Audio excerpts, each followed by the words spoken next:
மனம் விட்டு பேச, உணர்வுகளை பகிர, உங்கள் அடையாளம் கேட்காத, உரையாடல்கள் பதிவு செய்யப்படாத தற்கொலை தடுப்பு இலவச சேவை நேசம். அழைத்திடுங்கள் 0424222022. நேசம், வாழ்வதற்கு ஒரு அழைப்பு.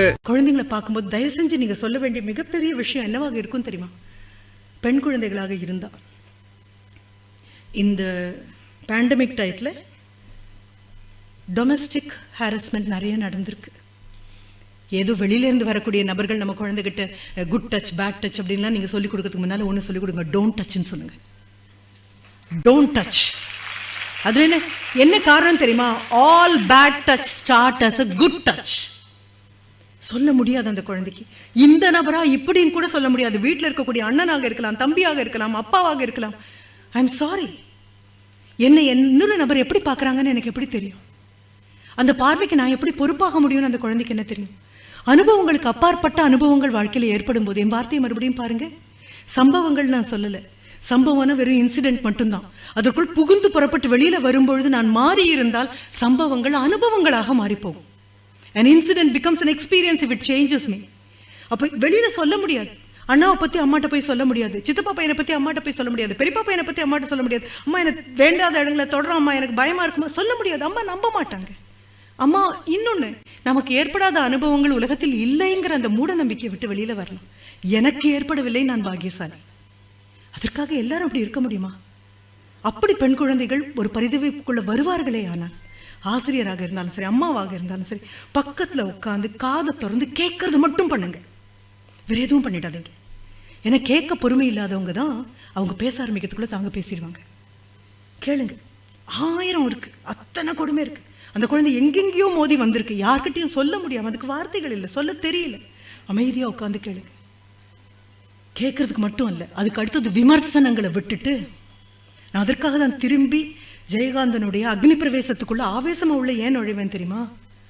அவரை கேட்ட போது, ஓஹோ அப்படி பாலியல் வன்கொடுமைக்கு ஆளாகி ஒரு பெண் திரும்பி வந்த உடனே அவ தலையில தண்ணியை கொட்டிட்டா உடனே நெருப்பு கொட்டினதா ஆச்சா, ஏற்றுக்கொள்ளலாமா அப்படின்னு சொன்ன போது அவர் சொன்னது, என் பொண்ணா இருந்தா அதான் பண்ணுவேன், என் பொண்ணா இருந்தா அதான் பண்ணுவேன்.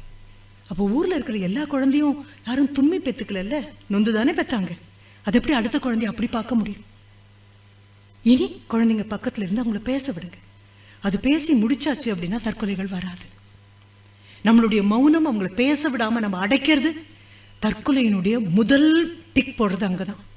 நான் அப்பா சொன்னா கேட்க மாட்டாங்க, அம்மா கேட்க மாட்டாங்க, அண்ணா கேட்க மாட்டாங்க. எனக்கு இருந்திருக்காங்க குழந்தைங்க, பெரியப்பா பையன் சொல்லி கொண்டு போய் விடக்கூடிய அந்த பெரியப்பா பையன் கிட்ட தகாத முறையில் நடந்துக்க முயற்சி பண்றாரு. நான் என்ன பண்ணட்டும் மேடம் அப்படின்னு சொல்லி கேட்ட பொழுது வீட்டுக்கு குழந்தைகளே அனுப்பணும் அப்படின்னு சொன்னது எனக்கு தெரியும். கேளுங்கப்பா, காதை நல்லா 10 காதை வாங்கி வச்சுட்டு கேளுங்க. பசங்க, பாய்ஸ் ரொம்ப கஷ்டம். வரக்கூடிய என்ன சொல்லலாம், ஒரு 18 வயசுல பட்டும் படாம தெரிஞ்சும் தெரியாம இலைமறைவு காய்மறைவாக தெரியக்கூடிய பல விஷயங்கள் 5ஆம் வகுப்பு படிக்கக்கூடிய குழந்தைக்கு கூட இப்ப அந்தரங்கம் அப்பட்டமாக உள்ளங்கையில் வந்து உட்கார்ந்து கொண்டிருக்கும் பொழுது நாம் ரொம்ப கடுமையா நடந்துக்கிறோம் அடுத்த தலைமுறை கிட்ட. அவரவர் எச்சத்தால் அறியப்படும் அப்படின்னு வள்ளுவன் அழுத்தம் திருத்தமா போட்டுட்டான். அப்படின்னா அடுத்து வர தலைமுறையினுடைய தடுமாற்றத்திற்கு முன்னால் போன மூத்த தலைமுறை பொறுப்பு ஏற்க வேண்டும். We cannot be disclaimer society, we have to become reclaimer society. மீண்டும் கையில் எடுத்துக்கொள்ளலாம். எங்க போயிடும் இந்த குழந்தைங்க, அப்படி எப்படி போகும், அப்படி எப்படி உயிரை துச்சமா மறைஞ்சு தூக்கி வீசும். தள்ளாடக்கூடிய குழந்தைங்க, போதை மருந்துக்கு ஆளாகக்கூடிய குழந்தைங்க, புகைப்பிடித்தலுக்கு ஆளாகக்கூடிய குழந்தைங்க, தேடி தேடி பாருங்க. உங்க ஒரு வார்த்தை அந்த குழந்தையை மாற்றும்.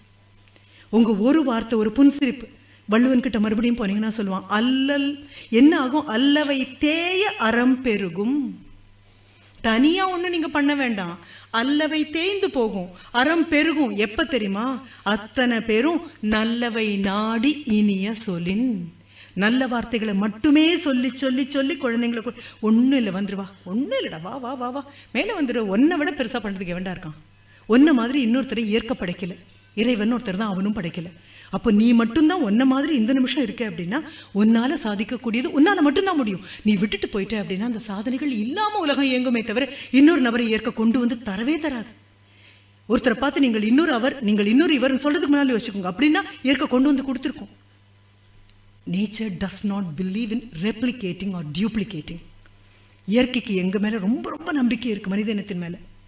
வாலண்டியர்ஸாக இருந்தாலும் சரி, அந்த ஆடைக்குள்ள அந்த லேனியாடை மாட்டிட்டு இருக்கக்கூடிய நபர்களாக, பொறுப்பை கையில் அப்பட்டமாக ஏற்றுக்கொண்டவர்களாக இருந்தாலும் சரி, அந்தரங்கமாக எடுத்துக்கொண்டு வந்தாலும் சரி, எந்த குழந்தை 12, 13, 14 வயது குழந்தை எங்கேயோ தயங்கி நிற்குது, கொண்டு போன சோற ஒழுங்கா திங்கலை, பாருங்க, பக்கத்துல இருந்து பாருங்க.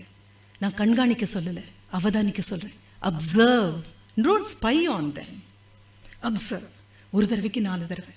நாம இருக்கும் பொழுதும் தற்கொலைகள் மலியுமே, ஆனால் நாம் இல்லாதிருப்பதே மிகவும் உத்தமமானது. நன்றி, வணக்கம்.